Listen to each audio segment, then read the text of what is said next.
Question है 4 chairs and 3 table cost 21। तो इसमें दो चीजें कौन सी हो गई, एक चेयर और एक टेबल। ठीक है, let cost of 1 chair be ₹X and cost of 1 table be ₹Y। अब 4 चेयर्स तो 4X, 3 table 3Y is equal to 2100।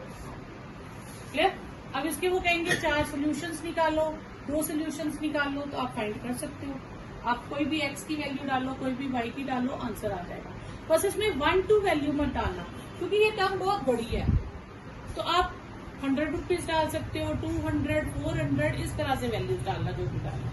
ठीक है, तो सपोज मैं वैल्यू डाल लेती हूँ, लेट x बी 400। ठीक है, तो 4 इंटू 400 प्लस 3y इज 2100। ठीक है, 3y ये हो जाएगा 1600 plus 3y is 2100। 3y is 2100 minus 1600, 3y is 500, तो y इज 500 अपॉन 3, तो ये आ जाएगा 3 1 3। ठीक है, 23 6 18, 23 6 18, तो ये आ गया।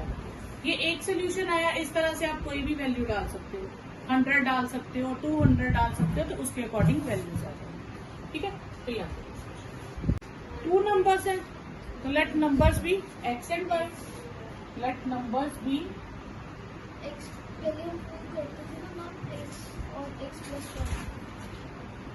x प्लस उनका सम कितना है 35।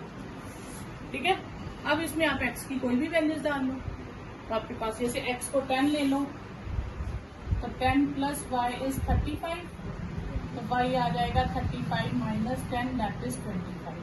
तो इस तरह से आप 2-3 वैल्यूज और फिल कर सकते हैं। ठीक है, इन 2 digit number, sum of 2 digit number and number obtained by reversing the digit. अगर 2 डिजिट नंबर सोचे, जैसे हमारे पास कोई भी 2 डिजिट नंबर बोलो, 75 सपोज करें। ठीक है, 75 में यूनिट डिजिट कितना हमारे पास, 1 डिजिट जिसको हम कहते हैं 5, और 10 डिजिट कितना 7। अब छोटी क्लासेस में हम इसे एक्सपेंडेड फॉर्म में लिखते थे, तो हम ऐसे लिखते थे 7 इंटू 10 प्लस 5 इंटू 1, ऐसे लिखते थे। क्यों? क्योंकि 7 जो है वो डिजिट है और वो किस प्लेस पे है, 10th प्लेस पे, इसलिए 10 से मल्टीप्लाई करेंगे। 5 जो है वो भी डिजिट है, पर वो किस प्लेस पे है, यूनिट पे, तो उसको यूनिट से मल्टीप्लाई करेंगे 1 से। ठीक है, इसी तरह हमारे पास 2 डिजिट नंबर है, तो लेट यूनिट डिजिट या 1 डिजिट जिसको कहते हैं, 1 डिजिट का नाम रख लेंगे, सपोज करो x, और 10th डिजिट का नाम क्या हो गया y। क्लियर। तो एक का नाम हमने x रख लिया और एक का नाम हमने y रख लिया। तो नंबर बनाने के लिए हम क्या करेंगे, 10 यूनिट डिजिट वाले को यूनिट से मल्टीप्लाई करेंगे और 10 डिजिट्स वाले को 10 से मल्टीप्लाई करेंगे, तभी नंबर बनेगा ना। तो हमारे पास आएगा x प्लस 10y। क्लियर, यहाँ तक कोई डाउट? अब एक तो हो गया नंबर, एक नंबर बनाना है obtained by reversing the digit. अब मैं डिजिट्स को रिवर्स कर दूंगी, यानी कि 75 की जगह क्या आ जाएगा 57, तो x की जगह y और y के x की जगह रिप्लेस कर देंगे। तो number obtained by reversing the digit क्या आएगा हमारे पास, y की जगह x लिख देंगे, x की जगह y, तो y पहले आ जाएगा और 10x बाद में आ जाएगा, x और y इंटरचेंज हो गए। क्लियर। अब उसने कहा है सम, सम इन नंबर का और जो रिवर्सिंग द डिजिट करके आया उसका सम कितना है 18। नंबर क्या था x प्लस 10y, और रिवर्स करके क्या आया था y प्लस 10x, ये है 18, तो आपके पास आ गया 11x 11y 18। 18 की जगह आप इसको ना इजी करने के लिए 22 कर लो। ठीक है, थोड़ा इजी हो जाएगा 22। तो 11 कॉमन ले लो, x plus Y is 22, x plus Y कितना आ गया 22/11, और x प्लस वाई कितना आ गया 2। तो यहाँ से आप सोल्यूशंस ढूंढ सकते हो। क्लियर? x को 0 रिप्लेस करो, 1 करो, 2 करो। तो आपको कभी भी नंबर्स के लिए आए, 2 डिजिट नंबर का आए, तो आपने दो तरह के नंबर लेट करने हैं, एक यूनिट डिजिट 1 डिजिट और एक 10 डिजिट। नंबर कैसे बनेगा? 1 डिजिट को 1 से मल्टीप्लाई करके और 10 डिजिट को 10 से मल्टीप्लाई करके जब हम लिखेंगे तो नंबर बनेगा। जब वो कहे रिवर्सिंग द डिजिट, तो आप x और y की वैल्यू को इंटरचेंज करते हैं, तो रिवर्सिंग द डिजिट से आएगा। सेम क्वेश्चन है, क्वेश्चन नंबर 4, 2 डिजिट नंबर, इस बार difference of 2 digit number is 18। तो सेम वैसे स्टार्ट वही रहेगा, 1 digit, 10 digit number obtained by reversing the digit. अब इनका डिफरेंस कर लेते हैं। x minus 10y minus y minus 10x is equal to 18। ठीक है, x minus 10y minus y plus 10x is equal to 18। तो ये आ जाएगा आपके पास 11x, यहाँ प्लस है, माइनस आएगा, ये आपके पास क्या आ जाएगा? Minus x plus 10y। तो ये आ जाएगा आपके पास 10y में से y गए 9y minus 9x is 18, 9 common ले लीजिए, तो y minus x is 18/2, y minus x is 18/9। तो ये आंसर आ गया आपके पास 2। तो इसके आप 4 सोल्यूशन ढूंढ सकते हैं। A 2-digit number is obtained by multiplying the sum of digits by 8 and adding 1. Find the equation. तो ये वैसे ही 1 डिजिट, यूनिट डिजिट और नंबर हमने निकाल लिया। ठीक है, नंबर क्या है, कैसे फाइंड होगा? 8 times sum of the digits and adding 1। ठीक है, तो नंबर आ जाएगा, नंबर हमारे पास क्या है? x plus 10y।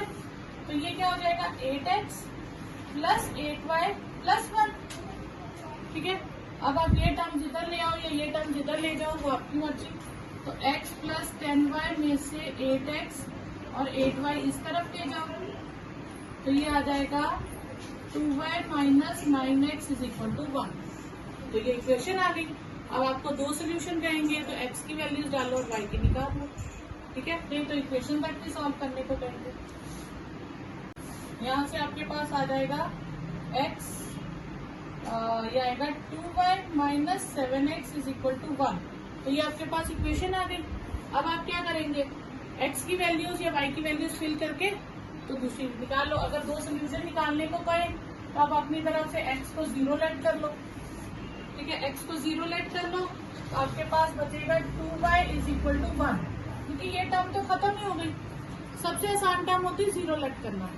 तो y कितना आ जाएगा? 1/2, जिसे हम 0.5 कहेंगे। दूसरी बार आप y को 0 लेट कर लो।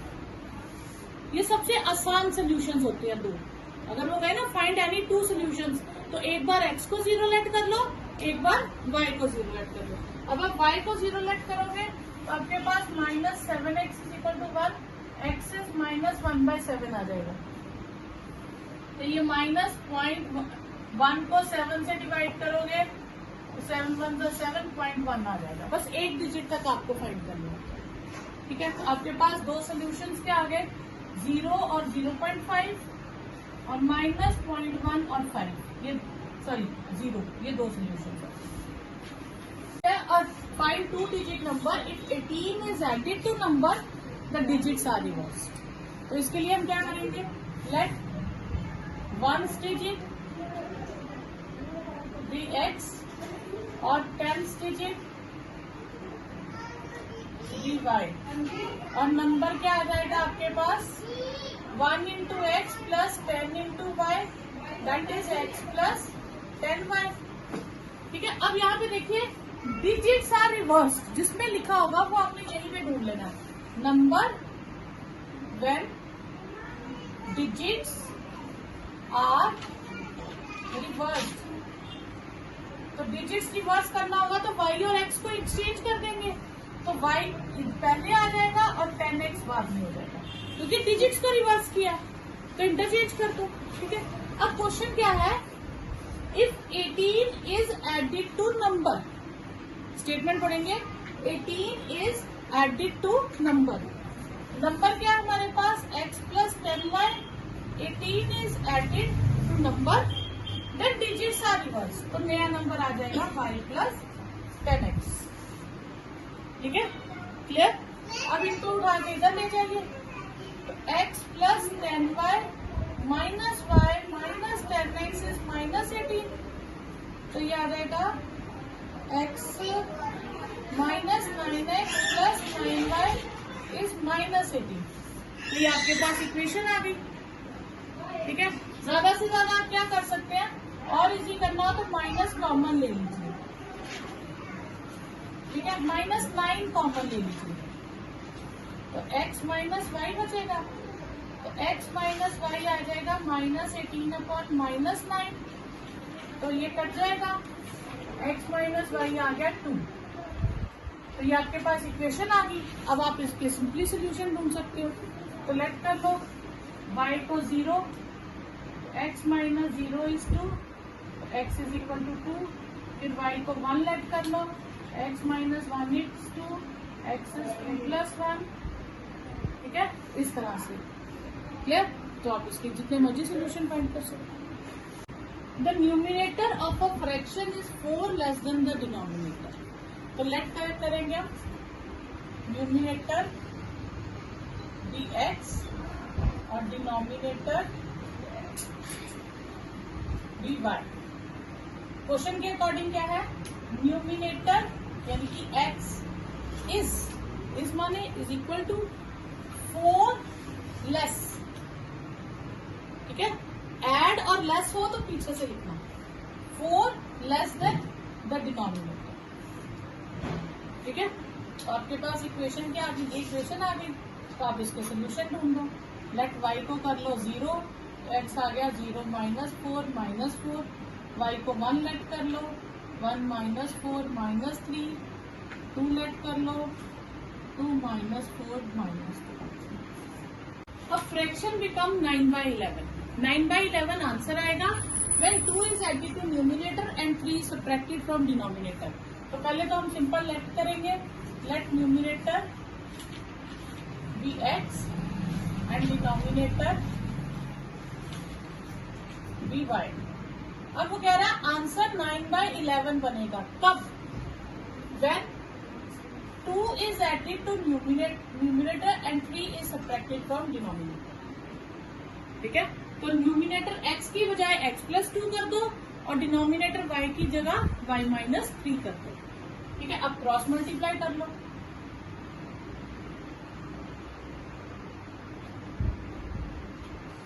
(11x plus 22) 9y minus 27. 11x minus 9y is minus 27 minus 22. 11x minus 9y is minus 49. अब आप इसमें x और y की वैल्यूज डाल के, वैसे तो इक्वेशन ही पूछेंगे तो इक्वेशन बना दो. ठीक है, ये आपका आंसर है.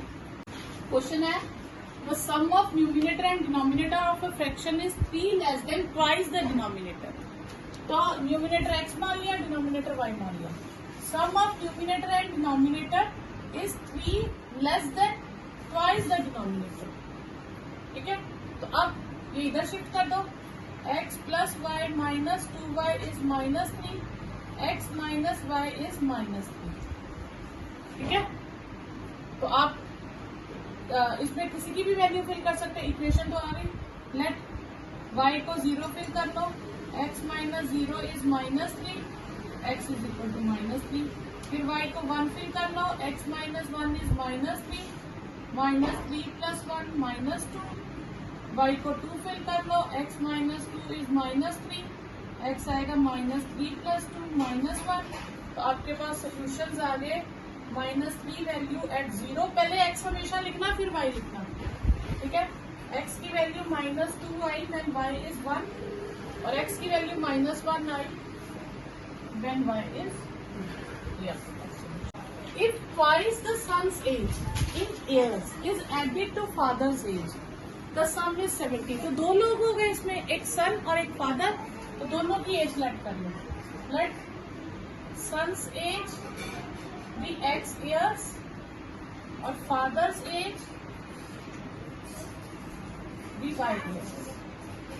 ठीक है, अब sons twice the son's age is added to father's age, the total is 70. ठीक है, अब आप इसको इक्वेशन फाइंड कर सकते हैं. ठीक है, इक्वेशन मिल गई, सोल्यूशन आपके पास आ जाएंगे 2x + y = 70. तो इसमें आप किसकी वैल्यू फिल कर लो, x की. 2 × 0 + y = 70. एक सोल्यूशन आ जाएगा y = 70. फिर x को 1 फिल करो, 2 × 1 भी कर लो, 10 कर लो. जब 70 है तो 1 2 से तो बहुत छोटा आंसर आएगा, तो 10 फिल कर लो. 20 + y = 70, तो y = 70 - 20, तो 50 आ जाएगा. फिर x को 20 लेट कर लो. 2 × 20 + y = 70, 40 + y = 70, तो y आ जाएगा 70 - 40, 30. ठीक है, तो आपके पास सोल्यूशन आ गए. 0 के टाइम पे 70, 10 with 50 and 20 with 30. क्वेश्चन है 5 years later I shall be 2.5 times as old as my son. तो जब आपके पास लिखा है 5 years later, इससे कई बार कंफ्यूजन हो जाती है, +5 करें या -5 करें. आप इसे छोड़ के आप उसकी टेंस देखा करो.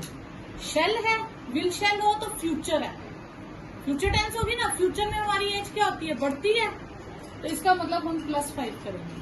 और अगर यहाँ वॉज लिखा होता तो पास्ट की बात हो जाती, और पास्ट में हमारी एज कम होगी तो हम -5 करेंगे. क्लियर? तो आप इस चीज को मत देखिएगा, यहाँ की टेंस को देख लीजिएगा. अब है इक्वेशन हमें फाइंड करनी है प्रेजेंट एज में. इसमें 2 तरह के लोग हो गए, एक मैं और एक माई सन. तो let my present age be x years और son's present age be y years. 5 years later my age क्या हो जाएगी, मेरी एज में 5 years ऐड हो जाएंगे, और son's एज क्या हो जाएगी, उसकी एज में भी 5 years ऐड हो जाएंगे 5 साल बाद. ठीक है, यहाँ तक समझ आया? अब आगे पढ़िए. आई शैल बी, आई मैं, x + 5 is 2.5 times my sons. ठीक है, तो आई शैल बी 2.5 टाइम्स माई सन. हो जाएगी x + 5. ये फ्रैक्शन चेंज करें तो y + 5. ये 2 इधर क्रॉस मल्टीप्लाई कर दें. ठीक है, इक्वेशन सॉल्व करें. 2x + 10, 5y + 25. तो 2x - 5y is 25 - 10. तो 2x - 5y is 15. तो ये आपके पास इक्वेशन आ गई. क्लियर? तो अब इसके सोल्यूशन ढूंढने होंगे, तो आप एक बार x को 0 कर लो, या x की वैल्यूज डाल दो या y की कुछ भी डाल दो. ठीक है, क्वेश्चन है a shopkeeper give books on rent for reading, जो आप कभी नहीं लोगे. ठीक है, she takes a fix charge. ठीक है, for first 2 days. First 2 days के लिए वो एक ही चार्ज रखा उसने कि उतना उसने लेना ही लेना. उसके बाद एडिशनल चार्ज है, अगर आप किसी दिन और एक्स्ट्रा बुक रखते हो तो उस पर आपको अलग से चार्जेस देने. ठीक है, पहले 2 दिन का वो इकट्ठा लेगी, उसके बाद आप जितने दिन भी रखते हो उसके एक्स्ट्रा चार्ज देते हो. अब इसका मतलब चार्ज कितनी तरह का हो गया, 2 टाइप का. एक हो गया 2 days का चार्ज और एक हो गया एक्स्ट्रा डे का चार्ज. ठीक है, और लतिका ने 22 रुपीज पे किए जब उसने बुक्स को 6 days के लिए अपने पास रखा, और आनंद ने 16 रुपीज पे किए जब उसने बुक को 4 days के लिए रखा. तो दोनों तरह के चार्जेस को हम क्या ऐड कर लेंगे, let fix charge for first 2 days. 2 दिन का चार्ज हम मान लेते हैं ₹x है, and charge for additional day वो मान लेंगे ₹y है. ठीक है, तो x आ गया 2 दिन का और y आ गया 2 दिन के बाद आप जितने दिन भी एक्स्ट्रा रखते हो. ठीक है। अब रितिका ने कितने दिन बुक रखी है अपने पास? 6 डेज। ठीक है, 6 डेज में से जब वो पैसे देने गई तो उसने पहले कितने की पेमेंट की? 2 दिन की, क्योंकि 2 दिन के पैसे उसने अलग से लेने हैं। फिर कितने दिन की पेमेंट की? 4 दिन की, जो उसका पर डे के हिसाब से। ठीक है, तो charge paid by Latika is ₹22। तो यानी कि 2 दिन का चार्ज जो X रुपीज था वो तो उसने दे दिया। अब उसने कितने दिन का चार्ज देना है? 4 डेज का। तो 4y इज 22। क्लियर? इसी तरह चार्ज पेड बाय आनंद, उसने कितना दिया? 16 रुपीज। तो उसने कितने दिन बुक रखी थी? आनंद ने 4 डेज। 4 डेज में से 2 डेज का चार्ज तो उसने अलग से देना ही देना, जो फिक्स्ड है रूल के अकॉर्डिंग। एक्स्ट्रा कितने दिन उसने रखी? 2 डेज। तो 2y इज इक्वल टू 16। ये 2 इक्वेशन। क्लियर? कोई डाउट यहाँ पर? ओके, इसमें है a railway half ticket cost half. अगर आप आधी टिकट खरीदोगे तो आधे पैसे लगेंगे, ऑब्वियस है। ठीक है, बट रिजर्वेशन चार्ज जो लगेंगे हाफ के भी उतने लगते हैं जितने फुल के लगते हैं। अगर आप सीट बुक करवाते हो तो सीट तो आपको पूरी मिलेगी, चाहे टिकट आपने हाफ ली है, लेकिन रिजर्वेशन चार्जेस आपके फुल लगेंगे। ठीक है, इसका मतलब 2 तरह के चार्जेस हो गए। एक क्या हो गया? टिकट का चार्ज, और एक रिजर्वेशन का चार्ज। ठीक है, तो let charge of 1 ticket be ₹X and charge of reservation is ₹Y। इसको चार्ज करने के 1 टिकट को, ठीक है, ऑफ 1 टिकट। अब एक ने क्या किया? फर्स्ट क्लास टिकट रिजर्व की। तो इसका मतलब उसको 2 तरह के चार्ज देने पड़ेंगे, एक तो टिकट के चार्ज और एक रिजर्वेशन के चार्ज, और उसकी टोटल अमाउंट बनी 2350। तो यानी कि X टिकट खरीदी बाय रिजर्वेशन, तो हो गया 2350। ये हो गया इक्वेशन 1 पहले। ठीक है, अब हम इसमें से अगर सोल्यूशन निकालना चाहे तो निकाल सकते हैं।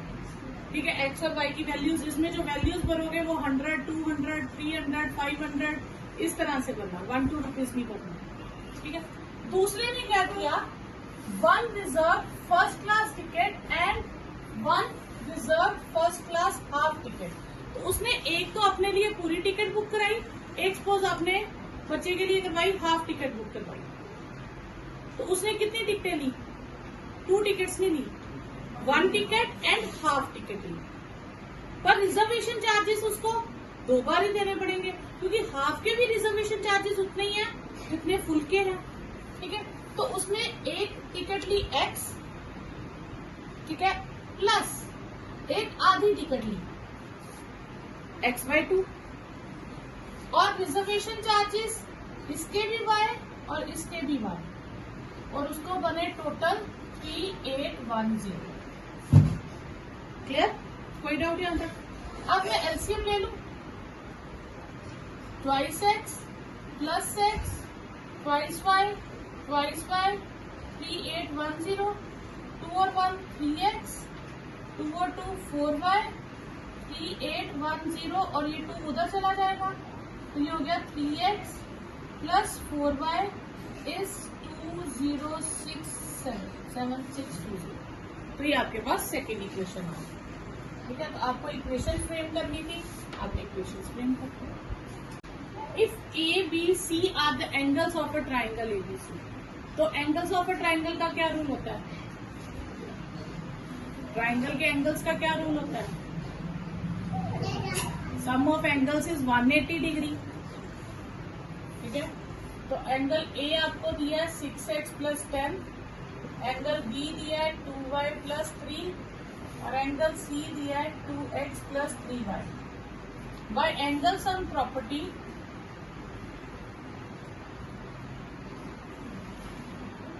Angle A plus angle B plus angle C का टोटल कितना होगा 180 degree. 6x plus 10, 2y plus 3 and 2x plus 3y is equal to 180 degree.